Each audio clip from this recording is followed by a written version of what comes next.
MacVoices is supported by LinkedIn Jobs. Find the right person for your business today with LinkedIn Jobs. Pay what you want and get $50 off your first job post at linkedin.com/MacVoices. Welcome to MacVoices, live on Facebook. This is the talk of the Apple community, and I'm Chuck Joyner. Folks, we do this every Tuesday, 8 p.m. Eastern on Facebook. We will do it 8 p.m. Eastern, even after the time change, which is coming up here, I believe, this weekend. So join us, put it on your calendar, tell your audio assistant, whatever her name happens to be, to remind you to come to MacVoices Live on Tuesdays. We would really appreciate it if you share this link, like it, let other folks know, because we would love to have the audience grow. You can be part of the show here in the chat room, the Zoom room with us, or you can just hang out in the chat on the MacVoices page and harass us like so many do. And that's why we love them. So let's run around the table here and see who's here tonight, and then we'll get to it. First up, our featured guest, Mr. Mike Schmitz, is here. Mike, it's great to have you. Thanks for being here. Thank you. Featured guest. Wow, I feel important. You should. That means you have to fill in when none of the rest of us have anything to say. All right. We didn't tell you about that part, did we? Contract you sent over. After Mike, going just around my screen, as I always do, first up, this time in blue light, I'm not sure, the blue light district. I'm not sure what that is. Mr. Jeff Gamet. Jeff, welcome. The blue light district is the chill version of what you're thinking. Hey. Ooh. It's more like, hey, huh? Okay. And that's, and now you can just take it from there. You can use Apple Pay. Oh, of course. Okay. So much for our G rating, but fortunately, it's all been implied, so I think we'll let it skate. Get me out of this quick. I'm not even sure what we're talking about. Yeah, I'm not sure either. Get me out of this. David Ginsburg, welcome. Oh, where's this going to go? Good to see you as well. Yeah, I don't know where this is going to go. We're going down a wrong road here. Yeah. Well, when we start off with Jeff, you should have known that. Yeah, I should have known. Yeah. Good to be here. And Chuck keeps inviting me back. Yeah, I know. I just never know. I want to see what happens. Also, Mr. Frank Patrie is here. Frank, good to see you as always. Simsalabim. I like that. Yeah, and last but absolutely not least, Ms. Kelly Guimont. Kelly, welcome. You know, he keeps sending me the Zoom link too, Jeff. I'm not sure. I mean, Chuck, you're bringing it on yourself. That's really all I can tell you. Yeah, I've been told I have masochistic tendencies, so you know. That explains so much. Yeah, it does. That explains the golfing. Yes, it definitely explains the golfing. Yeah, some rounds more than others, Frank, but you're right. Kelly, you're not in your usual haunt tonight. I am not. This is upstairs from my usual haunt. I usually come to you from a cave in the basement, but the elusive Mr. Kelly is working, has more work to do this evening. It's only 5 o'clock here, so he's wrapping up some work stuff in the office. So I'm in an undisclosed location. You're sitting on my laptop is sitting on the table where my sewing machine and my Cricut maker normally live. So your Cricut maker? Cricut? What do you bake crickets? No, it's a cutting machine. I thought it was like an easy bake oven for crickets and stuff. No, that would be cool. I was visualizing computer generate 3 crickets with Buddy Holly. Oh God! I got that, Frank. Whoa! No, it's like a cutter for like cutting paper and very lightweight wood and fabric and things like that. And then so you can like make cards and stuff because I'm kind of crafty the rest of the time. Like sometimes on the show I'm knitting. So I should have brought my yarn. Anyway, so yeah. You could have knit it during the show. I usually I am. So that would have been great. maybe someday I'll show you guys what I'm working on while we're sitting here talking. So you could do a Ellie, scarf. I'm That's intrigued by this Cricut thing. Will you send me a link so I can learn more? I And will. probably end up buying. In fact, the link I will send you is the link to Bob LeVitus's gushing review, where he says he fell in love with it. And he told me his review of it, having had it for a while, was that that if it were to break, he would just go out and buy another one. That was Bob's review. Wow. Okay. Bob, who is not impressed by things. Yes. Yeah. Hey, can we throw that in the Zoom chat here? And I'll try to I'll cut and paste it, put it in the Facebook chat, but also have it in the show notes. Yeah. So yeah, good. So Mike, I'm kind of curious to hear. We know you as sort of the productivity guy or a productivity guy, and I'm kind of curious to see. And I'm catching you cold. We did not prep this, folks. So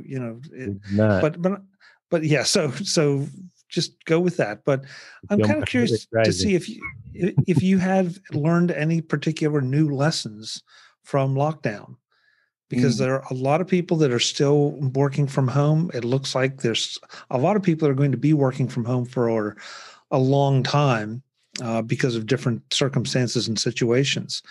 And I want to see, are there any specific lessons or tips or whatever that you think you've discovered along the way? Man, there's been a couple big things. The first one, I will say my Apple Watch has been a huge support for, but that is the changing of my exercise habit. I probably would have gone crazy had I not, at the very beginning of all of this, decided I was going to get outside every day. So since the beginning of March, when Wisconsin got locked down for the first time, I have, well, up until last week, because it's snowing now, I had either biked or run every single day. And at the beginning, it was hard because I wasn't physically used to it. But as it went on, I recognized that that had a really big impact on my emotional state. And it helped me cope with a lot of this stuff at the beginning, especially when you didn't really know what was going to happen. The other big thing that I've learned through all of this is that what used to work doesn't necessarily work anymore. And so again, like April, May, I kind of threw all of my productivity systems out the window and started over from scratch. So the big TLDR from that is that now, instead of running everything in a full-on task manager like OmniFocus or Things or To Do, because I've tried them all, I actually am doing a hybrid system. So I'm using a research app called Roam Research just to capture stuff. And then my daily plan looks something like this. It's something I write out every day on a fancy notebook with a fancy pen. Isn't that what they call paper? What's Can we that? stop for a second and Isn't talk that what they call paper? That is, yes. That is paper, but it is fancy paper. Oh, okay. Mike, is that a Discbound notebook? It is. It's the Ugmonk Heirloom journal, which is super expensive, but I wanted something that I really enjoyed using. So it's got like this leather cover, and then all of the Discbound systems I found out are pretty much compatible. So David Sparks was telling me about his Levenger Surface system. So I bought a punch, and then I bought fancy paper from the pen store in Appleton here where I live, punched my own paper, put it in here, used my fancy fountain pens. The one today is this Sailor 1911. Wow. Nice. So Fresca for people blue. who want to do this in real life, you can go to Office Depot or OfficeMax or Staples. If you have one of those in your area, they also make Discbound notebooks, and you can get them there. I have one of those, which is, we will call it a far budget friendlier edition than what Mike and David are talking about using. And that is the place to start.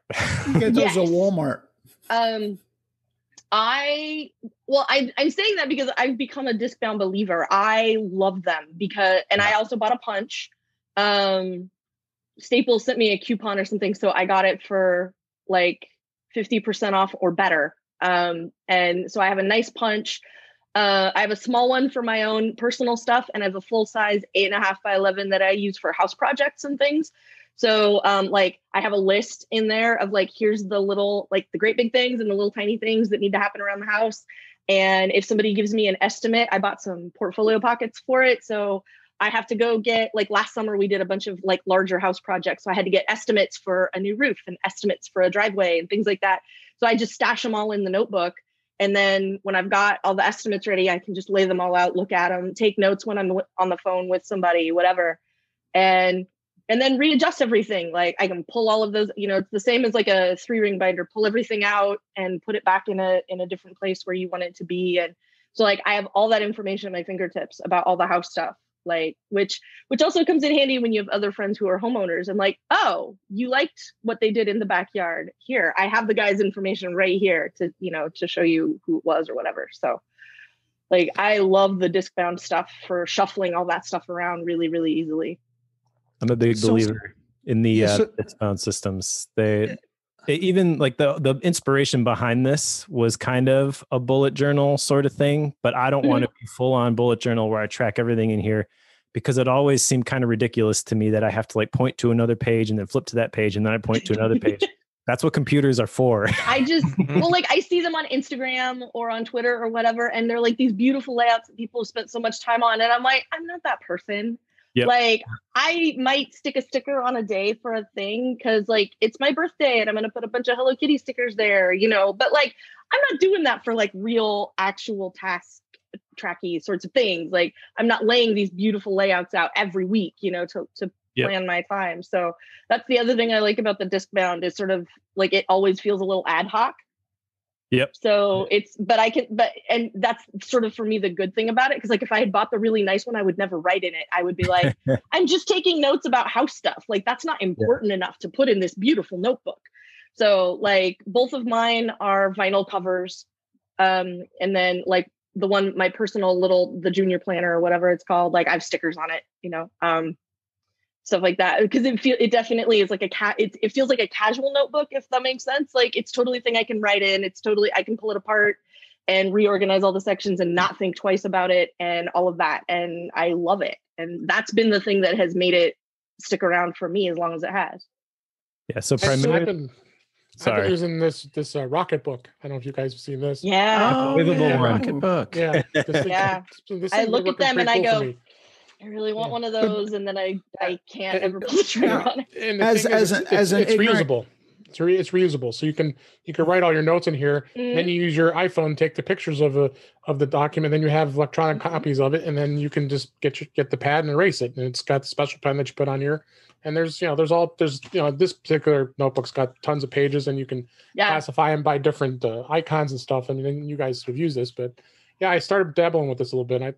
I think this is a nice way to take note, you know, the conventional way of taking notes, but at least you can also have an electronic version of it too, right from this book. Chuck, we've got this. If you want to go get a snack. I just never I could never get over putting a notebook in the microwave. That's right here. I'm like, but it works. I know. Why? What does that do? I can't. It erases the pages so you can write on them again. Are you serious? Yeah. How does the microwave feel? Now, if I could be ignorant for a second here. Each of you has had your favorite kind of notebook or manufactured notebook. What are the differences between them? In the Discbound? Yeah. I don't know. I can tell you, like, Mike's got a nice leather cover. Mine are lightly textured vinyl, like, you know, like if you were to buy a spiral notebook with a plastic cover, it's like that. That's what mine are. And then like I bought portfolio pockets, like a pocket, you know, that you can put the pages into as dividers for my notebook. And like mine have say like there are no peaks without valleys and, you know, junk like that. Because they were really helpful for the house stuff, because sometimes it felt pretty overwhelming. So I bought those as like dividers, and I have like, I think Mike, I saw this in yours, like the narrow kind of strip of paper I have that for like a to-do list. Tabs. Yeah. So these tabs I've got at the top, basically just to identify different sections, but I use mine very different then like a collection point of stuff. Basically, the beginning part of it is simply a plan for my day, which is a time block from 7 a.m. when I start my day to 9 p.m. when it's done. Every single hour has a job. And it's just a rough outline, like today, morning routine from 7 to 8.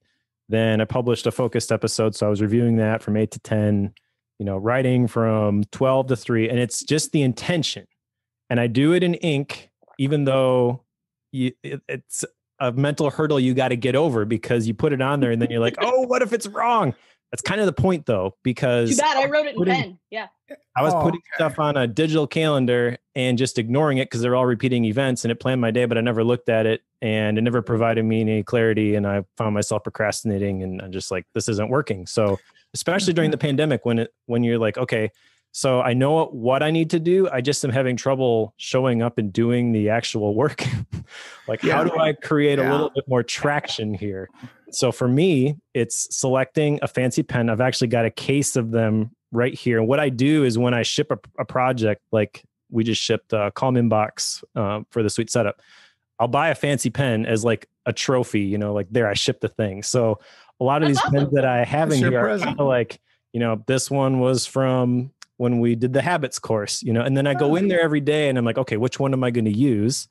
And then one of the differences about the notebooks is the paper. So I'm really picky about my paper just because the ink that you use on it reacts differently based on, what you're going to use. So I've got a whole bunch of bottles of ink. I got some really fancy pens. I want paper that feels good, but that's the whole idea. It's got to feel good. So when I sit down to plan my day, I look forward to it.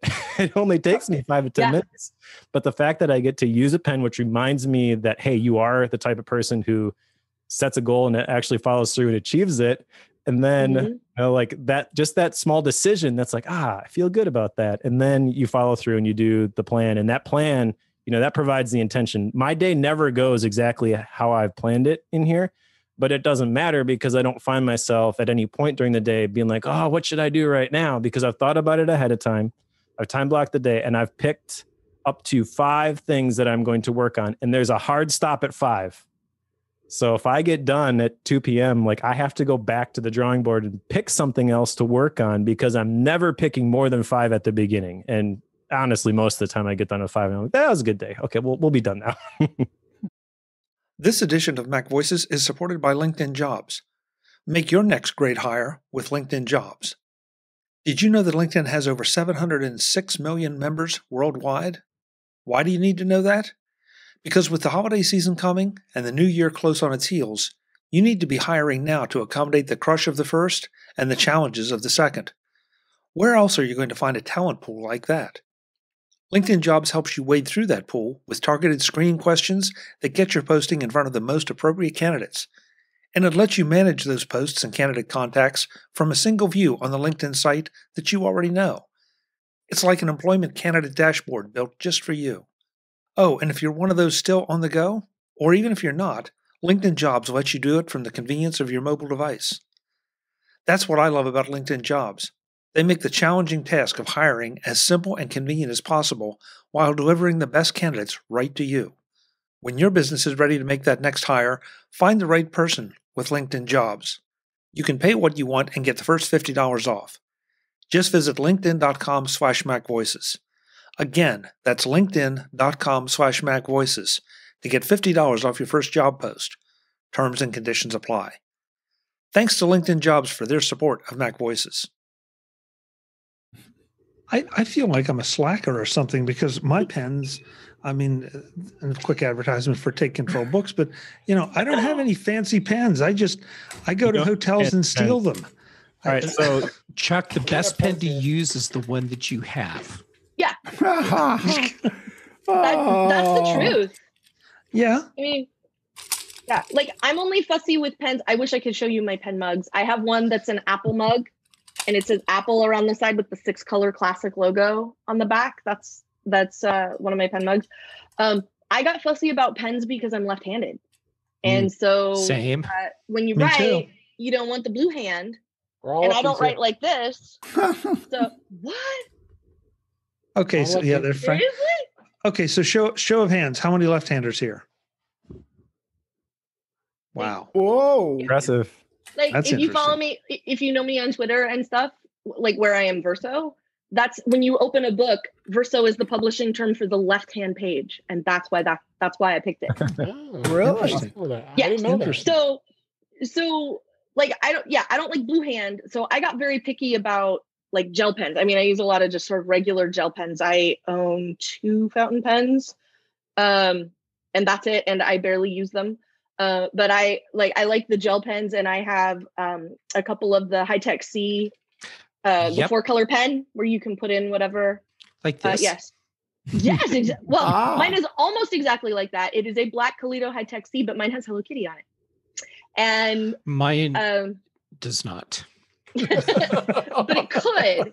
It could. I'm guessing you also don't have the Hello Kitty Gift guide for the sides either. So yeah, I have a 3-color and a 4-color, and I use one of them for writing my notes. For this is the most organized thing I ever do is daily observations. I have 2 lines in my notebook, and I write down the date, the show number, and the guests on the first line, and then the second line is the things we talked about that day. So I have like an index in my little notebook, not in my Discbound notebook. This is in a separate notebook of what we talk about every day. I write them all down, and I alternate the colors to make the line breaks easier to parse.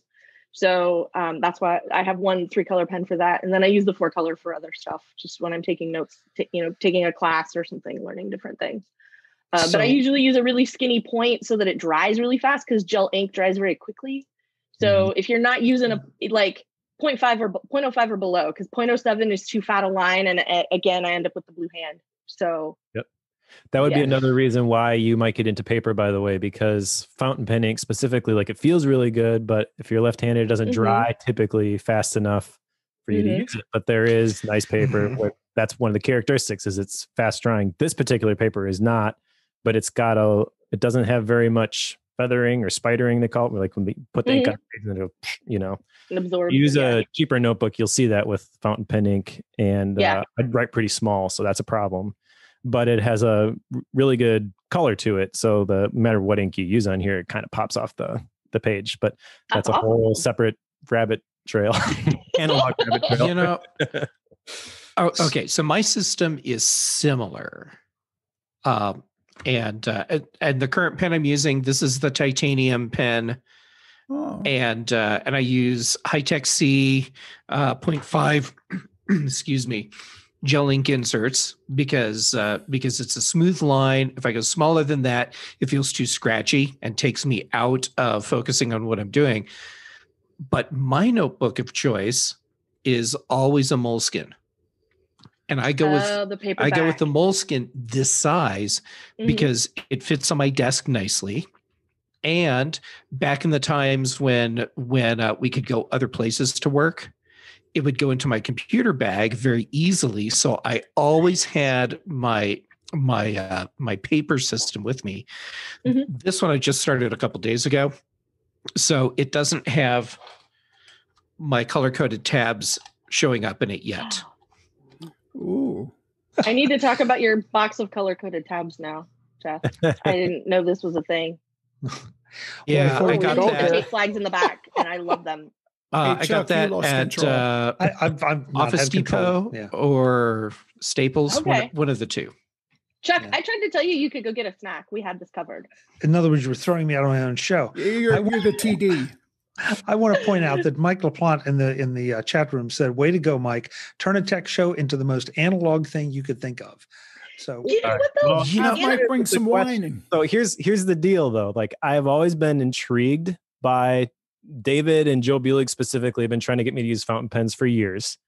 And I never really wanted to carry around an extra notebook when I went places, but I wasn't going anywhere and I wasn't doing the work. So bring it back to the studs and rebuild the system, The thing that I love about it is the experience of it though. Like it's a totally different thing for me to sit down at my computer and type out all the stuff I have to do today than it is for me to sit down with my notebook and my pen or my Kuru Toga mechanical pencil.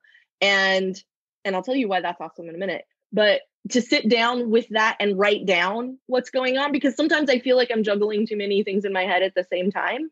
And I just need to write them down. And I will literally set a time. Like my brain anyway will chronically go off like, don't forget, you have to go to the store. Don't forget, you have to mail a package. Don't forget, you have to empty the dishwasher. Don't forget the work thing you have to do. Don't forget, you have to call somebody. Don't forget, like all the time. And I'm like, okay, like, and then I can't think about anything because I'm thinking about all the things I'm not supposed to forget. And so like, I will sit down, I will set a timer, and I will just write everything that's rattling around in my head right now. So I have it down somewhere.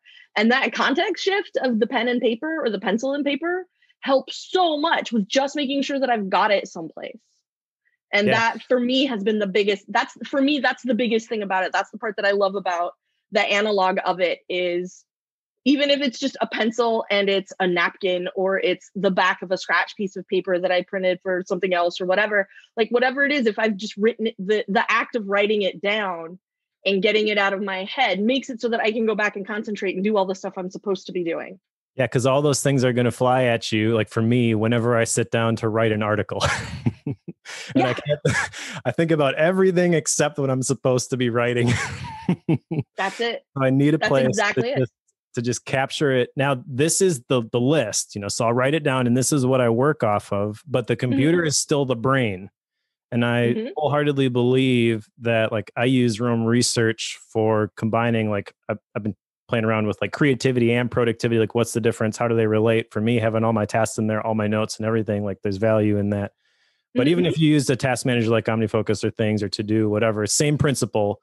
The computer is good at surfacing the things that you should be thinking about when you are planning your day. But then you got to switch from manager mode into maker mode. For me anyways, as a creative. And what's the thing that allows your brain to just disconnect from all those voices? They're going to be like, hey, pay attention to me, and just do the thing that you mean to do in the middle of a pandemic, mind you. So like there's a bunch of extra chat that you got to figure out how to block out. And then, So tell me more about the voices, Mike. Yeah, that could be a different issue. That's a whole other show. We're missing Brittany, who can help explain all of this because this is all keeping our just attention in order. Brittany, if you're watching, neuroatypical. It's just neuroatypical. Also, hi Mike, because I didn't say that earlier because I don't have Facebook open on my machine right now. So hi Mike, who is making fun of us for analog, but I think it's awesome. And like I said, the thing about it is like I feel so much better just getting it all out of my head. And that's what makes the difference. That's how, and then, I mean, all that stuff goes somewhere else. That's the thing. Like, I'm not living my life out of this list I scribbled on a napkin or whatever. Like once I've got it there, I can do the thing that I'm trying to get focused on that I can't focus on because I'm hearing all of the alerts in the back of my head. Once I've got all that stuff down, I can do the thing I need to do. And then, because usually the thing I'm trying to do is time sensitive. And that's why my brain is alerting me about all these other unrelated things that need to happen in the next week or whatever.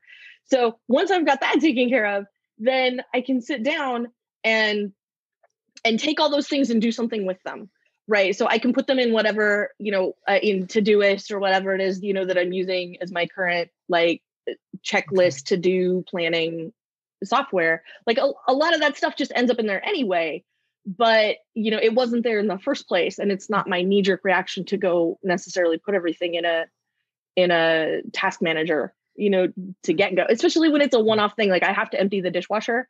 Like I don't feel like I need to put that in OmniFocus. Yeah. You're scaring me off of using paper now because you're all talking about voices in your head. Yeah. Well, but Frank, wait, hold on, Mike, just a second. Because speak her name and she appears. Is she here? Oh, good. Oh, hallelujah. Brittany. Help us, the Brittany. voice of reason. We need you, Brittany. You rang.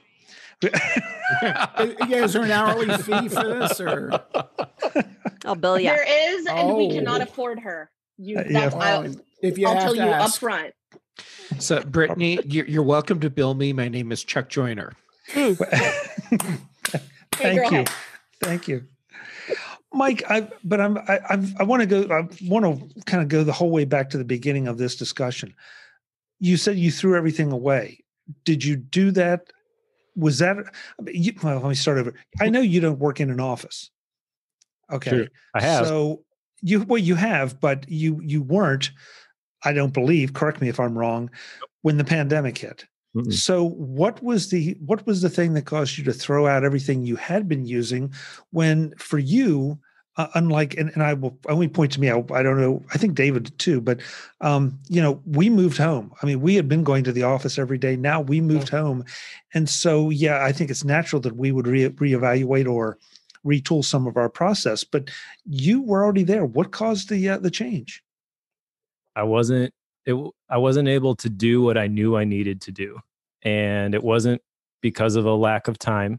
So there had to be something else, energy, attention, whatever it is. So I just went back to the drawing board and I'm like, okay, so what does it really mean to be productive? It's not the number of tasks that I get done and the systems that I have, which tell me exactly what to do at every moment of the day, aren't helping with that anyways. So if I'm going to be effective, like what does that really look like? And for me, I realized that it was when I sat down to create, because that's what a lot of my work-related tasks ended up being, is writing articles, recording podcasts, stuff like that, screencasts, videos. I needed to be able to kind of hit the ground running. So for me, productivity kind of evolved from like the number of widgets you can crank to a definition more along the lines of you follow through on the intention that you set. And that was kind of freeing because now you're not focused on producing a certain amount of outcome. You're focused on being effective with the resources that you have. So this maybe opens up a whole nother can of worms of how like I've gone completely against like goals and on the habits bandwagon. Like if you really want to be effective, you develop habits, goals, you focus on achieving an outcome. And then as soon as you get that outcome, you're left answering like, well, what next? And I've been there health-wise because I set a goal to run a half marathon. I overtrained, my patella tendon slipped off my kneecap. I ran it anyways. Ooh. And I remember crossing the finish line and I knew I had physical therapy ahead of me for who knows how long, ended up being about 3 to 4 months. And literally like they put the medal around your neck, they give you the banana and everybody walks away. And I'm like, now what do I do? The natural goal-oriented approach is you sign up for another race. I couldn't do that. I had to relearn how to run. And I had to not focus on like a certain time or a certain pace, just enjoying the process.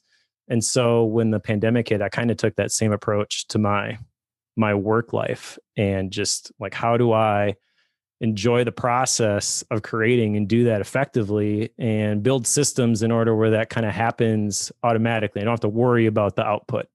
The score takes care of itself because I'm showing up in the right mental state. I've got the resources I need to follow through and do the work. That's stoicism, isn't it? Pretty much. Well, kind of. The process is the main thing. The end result is not the end all.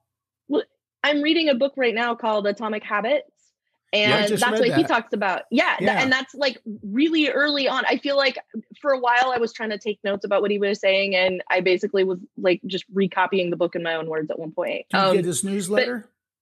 I do now. Yeah. I'm a very recent subscriber to that. But the thing about it, what he talks about is that your point should be to sort of like flip goals on their head a little bit. And so it's not, like your goal should not be, I want to run a marathon. It should be like, I want to run a marathon as I become a better athlete. I want to be a runner.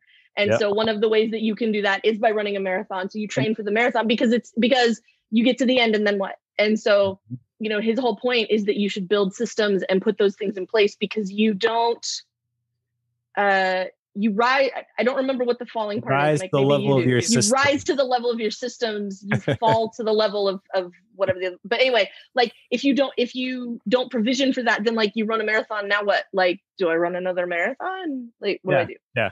So goals are dumb. I wholeheartedly believe that. Like the NBA, the NFL, everybody sets a goal that they're going to win the championship, right? There's 30 teams. One of them does it. Does that free me from inbox zero? They've all got the goal that we're going to win the championship, but only one of them does. So something else makes them successful. And the rest of them are like, well, I guess that didn't work. That's the process. That's a narrow definition of goal. Yeah, I agree. That's true. I agree. But a lot of people They have a much broader a lot of one. people operate on that level, which is why that, that's what he's talking about is like, don't set, think about your goal a little differently. And that's the part I liked about it was, make better lists, which is sort of a thing I've picked up from other places too, is like, clean the house is not what you put on the checklist when you're putting your to-do list together. It's even cleaning the kitchen, is wiping the counters and emptying the dishwasher and cleaning the sink and wipe down the fridge. It's still a bunch of little steps. Like clean the kitchen's a terrible thing to put on your list. So things like that. For me, Brittany, we were talking about voices because we were talking about hearing the alert go off in your head about all the things that you're not supposed to forget. And so sitting down and writing them on a piece of paper, how fancy that piece of paper is depends on whether or not you are Mike or whether you are Kelly. Because I'm like, I've scribbled it on the back of a napkin. And Mike's like, I have glorious paper that I custom punched to put into my notebook. I bet in a pinch, Mike would use a napkin. Probably. So that's why I would recommend people start. Don't do what I did. Yes, I'm setting. Start with his. Yeah. I'm setting a goal right now of taking back control of the show, which I was going to say. It was imagine with that, Chuck. Perfectly. Imagine, Chuck, somebody's tuning in for the first time, thinking it's a computer show. Yeah, really. And they're watching this. The second part of this MacVoices live conversation with featured guest Mike Schmitz and the whole crew continues the conversation about what productivity tools who uses, why they don't necessarily use digital tools, or at least they integrate analog tools into their workflow, and I finally take back control of the show. That's next time on MacVoices.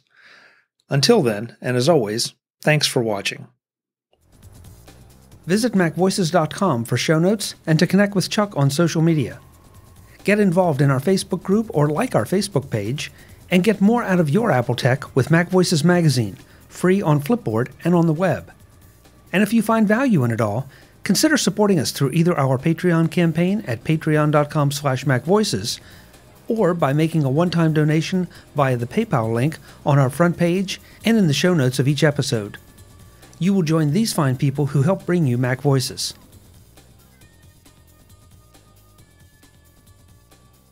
Advertising handled by Backbeat Media at backbeatmedia.com. Bandwidth provided by CashFly at cashfly.com.